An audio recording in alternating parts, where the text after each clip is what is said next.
Hola amigos, bienvenidos al noveno episodio de esta serie sobre el desarrollo de un juego de rol 2D en Java. En el último episodio os prometí que en este episodio llegaríamos a tener gráficos, porque, si recordáis, cuando ejecutamos el juego, todo funciona maravillosamente, excepto por el pequeño detalle de que no hay nada en pantalla. Pero, antes de poder tener gráficos, es decir, demostrarlos en la pantalla, lo que necesitamos es crearlos o conseguirlos, ya que no se van a dibujar solos por mucho código que escribamos.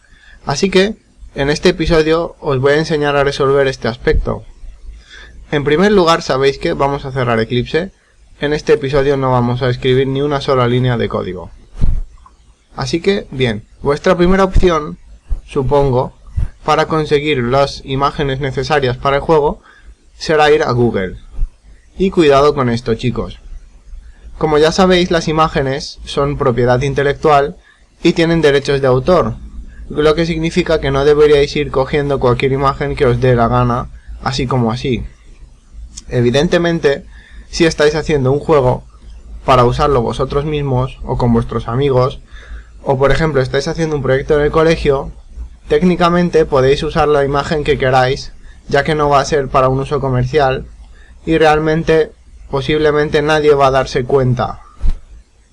Pero si pensáis distribuir el juego, ya sea gratuitamente o pagando, entonces no podéis usar cualquier imagen, ya que el autor podría verlo mal y podríais tener problemas judiciales. Entonces, probablemente vuestro primer impulso sea llegar a Google Imágenes y como lo que necesitamos son sprites, puede que escribáis sprite, lo que veréis que es una malísima idea. Como veis, este sprite está bien, pero no es el que necesitamos. Así que aquí veis algunas búsquedas sugeridas, por ejemplo Sprite Game, la cual nos acomoda más para nuestras necesidades. Ya lo veis, aquí hay sprites de diferentes juegos, algunos los reconoceréis, otros no, pero Google tiende a buscar todas las imágenes a su alcance, incluso las que tienen derechos de autor, la cual es la mayoría de las veces.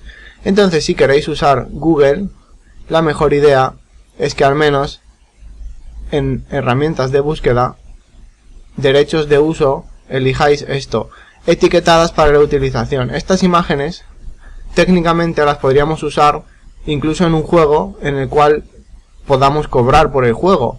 Aún así yo no me fiaría demasiado de Google. Por eso os voy a ofrecer una alternativa más segura, que es esta, opengameart.org.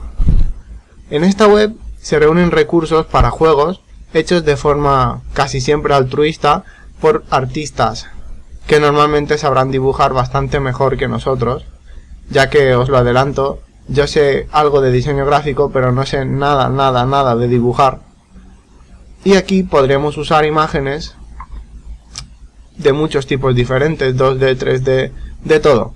Y cuando veáis una imagen que os interese, podréis ver si es libre para uso comercial. A veces habrá requisitos, por ejemplo, podréis usar la imagen para el juego que queráis vender, pero deberéis distribuir gratuitamente el código a cualquier persona que os lo pida, en fin, esas son particularidades.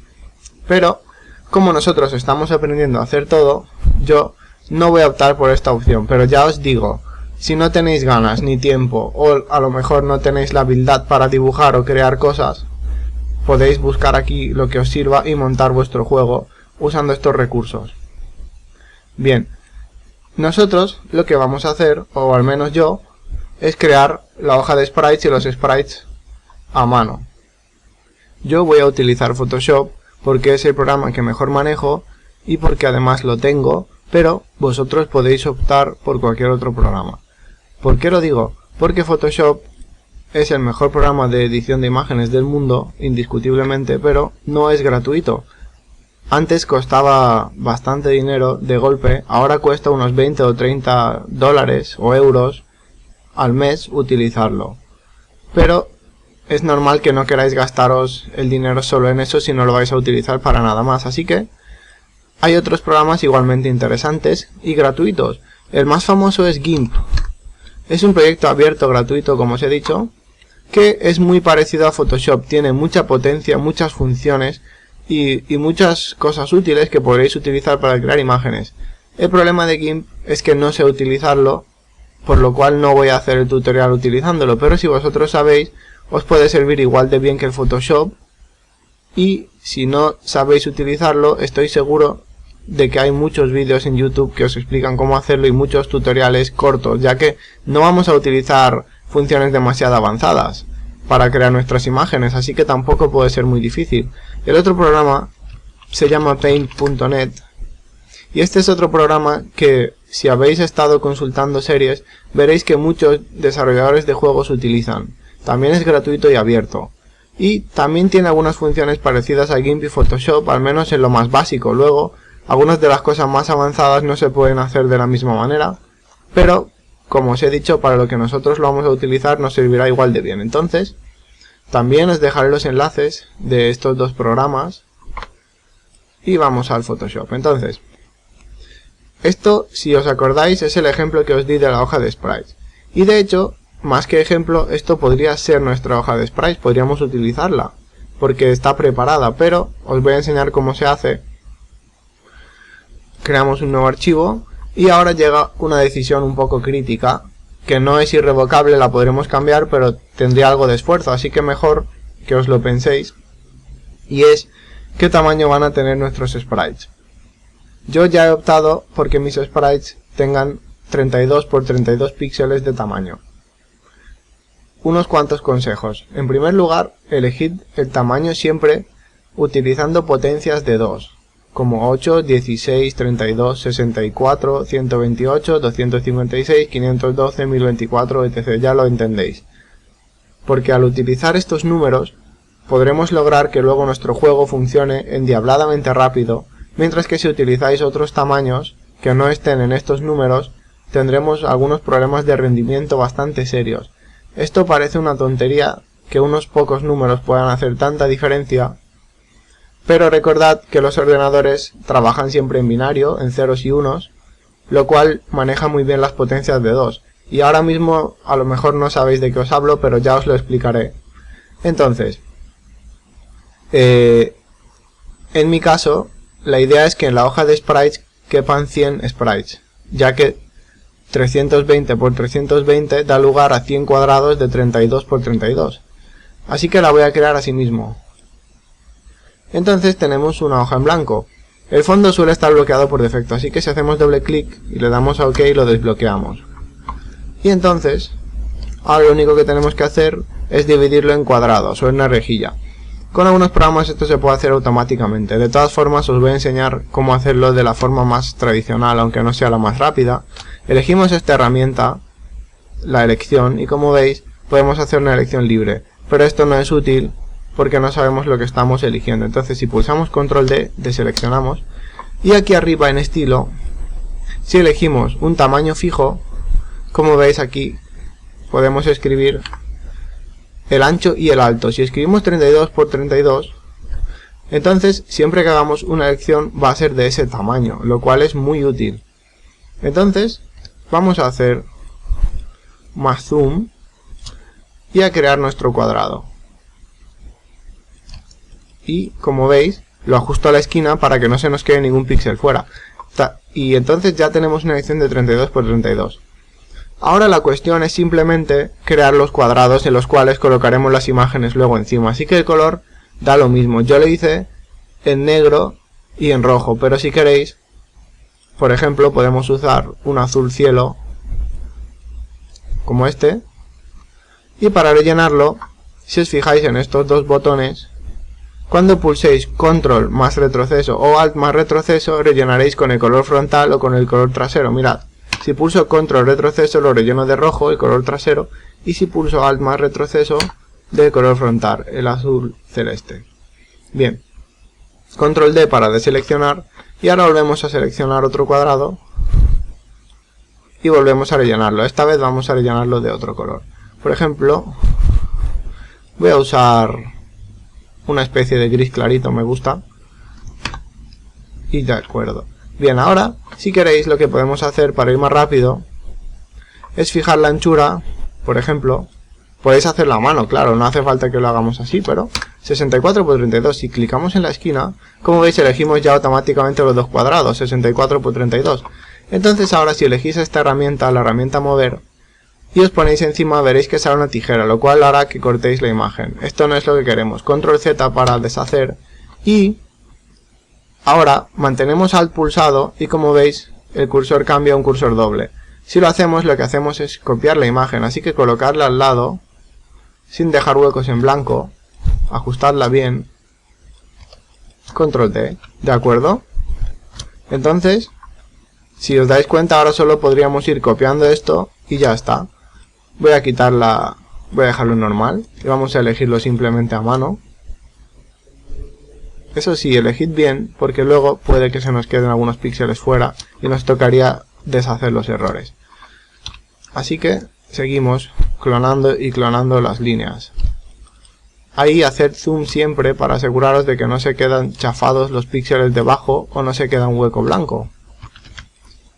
Y de esta manera podemos rellenar, por ejemplo, la primera línea y luego solo tendríamos que copiar. Bien, ahí si os dais cuenta ya me he equivocado. Ahora, por ejemplo, con esta selección nos hemos equivocado.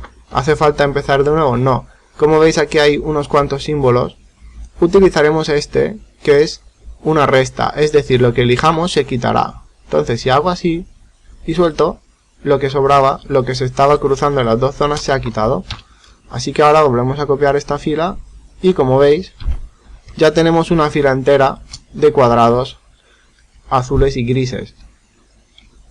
Ahora simplemente podríamos ir copiando estas filas, eligiendo con cuidado, que no siempre es fácil,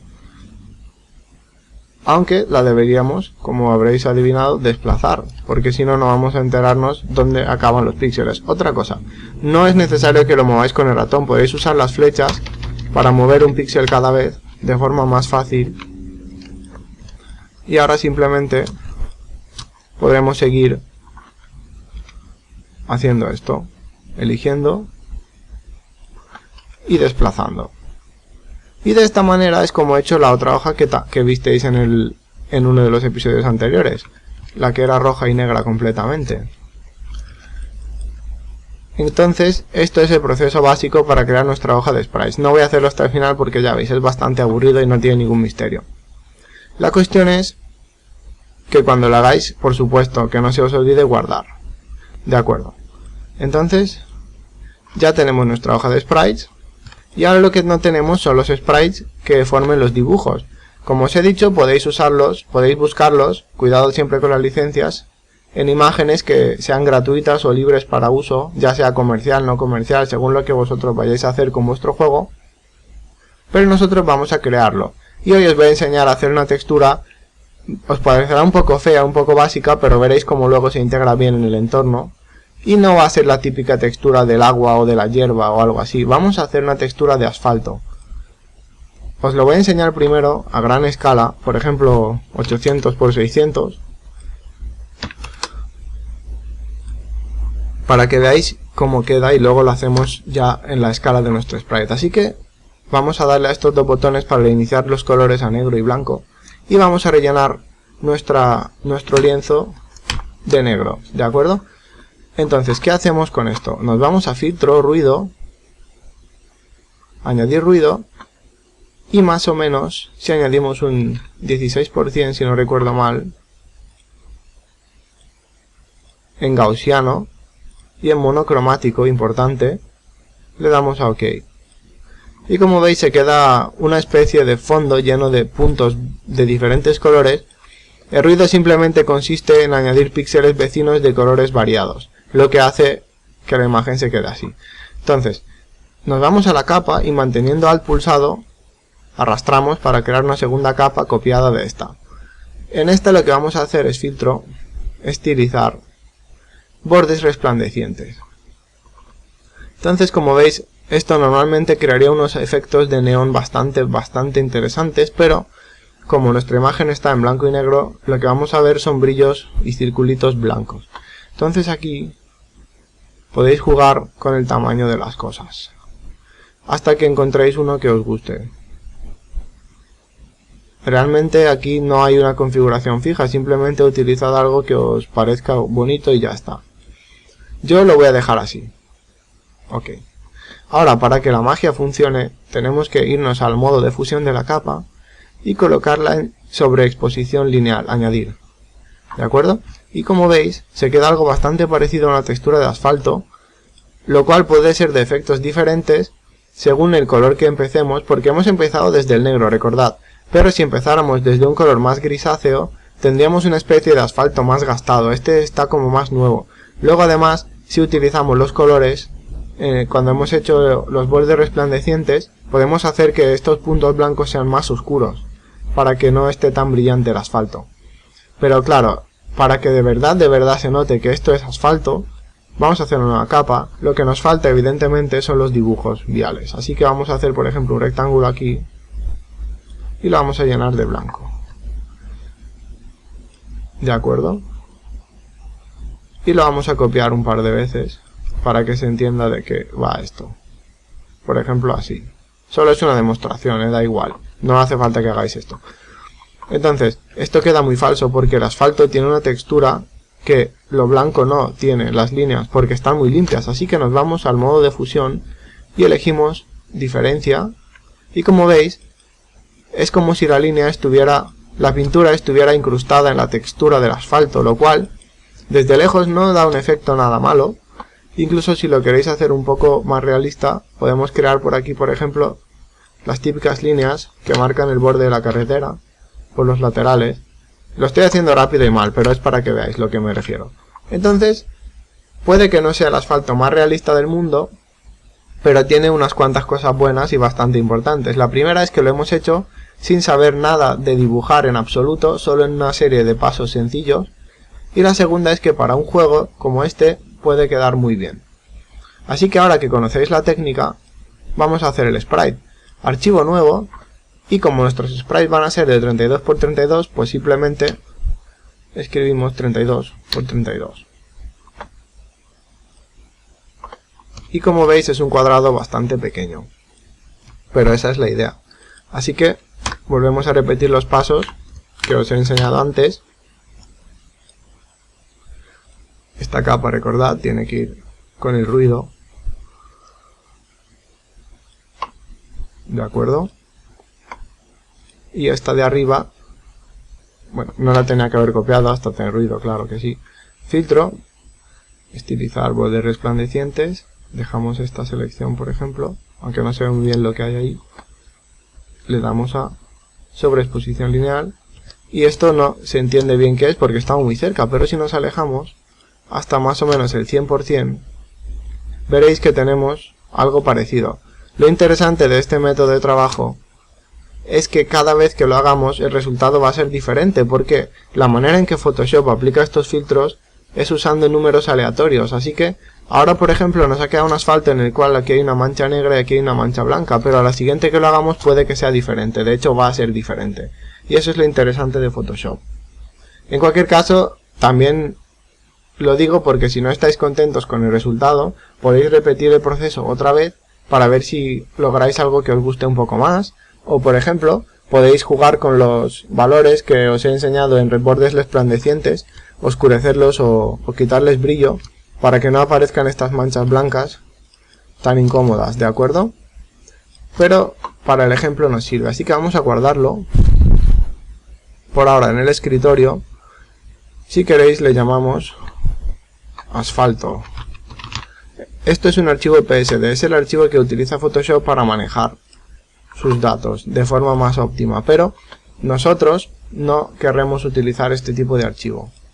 Así que vamos a exportar esta imagen. La guardamos como y elegimos PNG. Es el formato que nos interesaría usar.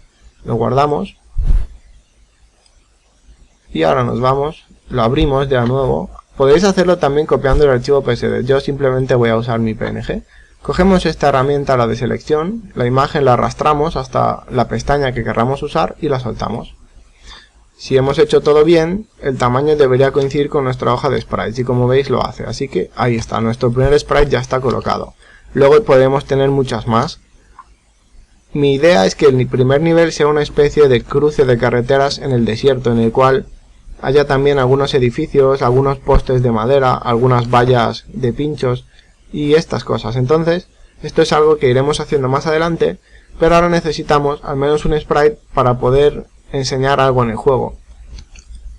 Entonces, como ya tenemos nuestra hoja de sprites con un sprite, lo que tenemos que hacer es guardarla como un archivo PNG. Así mismo, ¿de acuerdo? Bien, entonces, como veis ya están en mi escritorio, las podéis guardar en otro sitio, ya lo haremos más adelante. Si abrimos la hoja de sprites, como veréis, esto es lo que se ve. Esto es la vista a tamaño real. Si os acercáis más, evidentemente la magia desaparece, ya que empiezan a verse los píxeles, pero probablemente en el juego el jugador no pueda acercarse, así que seguramente quedará bien, pero lo podemos retocar, no es definitivo. Y con este episodio ya tenemos nuestro primer sprite y nuestra hoja de sprite preparada para poder usarla en nuestro juego. En el próximo episodio, ya sí que sí, prometido, escribiremos la clase necesaria para enseñar en pantalla nuestro sprite. Hasta la próxima.